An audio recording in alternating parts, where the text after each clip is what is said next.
Hello everyone, welcome to our channel Isc Steno. We are starting the passage at speed of 100 words per minute. Start. Mr. Chairman, the resolution under discussion raises a very important matter which merits careful consideration on the part of honorable members of this House and of the government. Questions will be asked and have been asked as to where is the necessity of nationalizing commercial banks. What is wrong with our banks today? Banks accept deposits from the poor as well as the rich. They support and enrich the economic activities of the nation. And what is wrong with them? Some time ago, there was a series of bank failures in West Bengal, culminating in the failure of the Lakshmi Bank and the Birla Bank. Maybe when such things occur, doubts arise in our minds as to whether the ordinary man who deposits in the bank is really safe, whether we have sufficient guarantees for the safe working of the banking system. But then the answer is that we have tightened the provisions of the Banking Companies Act and given more and more control to the Reserve Bank, and therefore the Reserve Bank is in a position today not only to insist upon all sorts of safeguards for the flotation of banks, but also for the conducting of banks.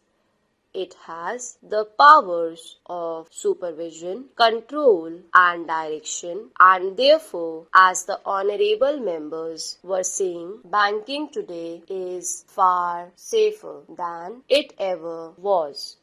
So, where is the need for nationalization? Sir, in order to answer this question, one has to probe a little deeper and examine the function of banking. It is not a question of public sector or private sector. It is not a question of relating banking to private industry. We have to look at this question from the point of view of the goal we have adopted. Our goal is the creation of a socialistic society. This we adopted some 7 or 8 years ago, and I am amazed to see that not a single step has been taken which is calculated to lead us to that goal. One important factor which helps to take us towards that goal is the removal of inequalities of wealth. This is a goal to which possibly no honorable member can have any exception.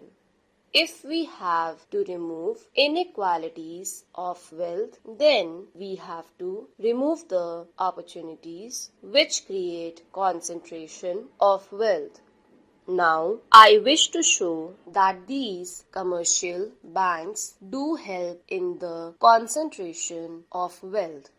Now we have to really root out all chances of a man unlawfully enriching himself by the position of the strength of money, by the position of the strength of influence that he commands in the society. He is able to exploit others and create a position of wealth for himself. Now, in these opportunities, the banks have a very great place. Sir, if we have to realize the important place that banks have in our society today and the vital role that they are playing in our economy, we have to probe, as I was saying a little before, a little deeper. How do they work? I am an agriculturist. I grow cotton and I bring it to the market. In the market, there are 2 or 3 buyers, and they are rich people. Any number of people are willing to buy, but they have no money to buy that. These 2 or 3 persons have influence with the banks. They get any amount of loan from the banks or overdraft. Others cannot have that opportunity. These 2 or 3 persons will corner the produce in the market.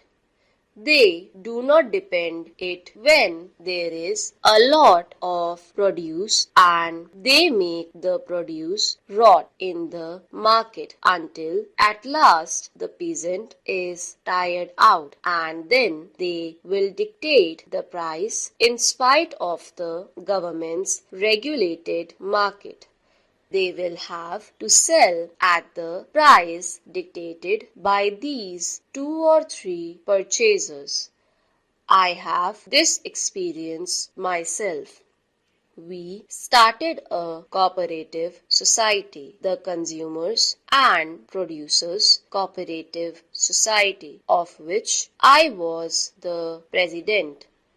It was just to counteract this that I started it, because mine is a cotton growing area. We have only 2 cotton purchasers in the entire cotton area. They are playing havoc with the cotton producers. But what are our resources? How can a cooperative society raise enough funds to buy one day's produce, one day's supply in the market?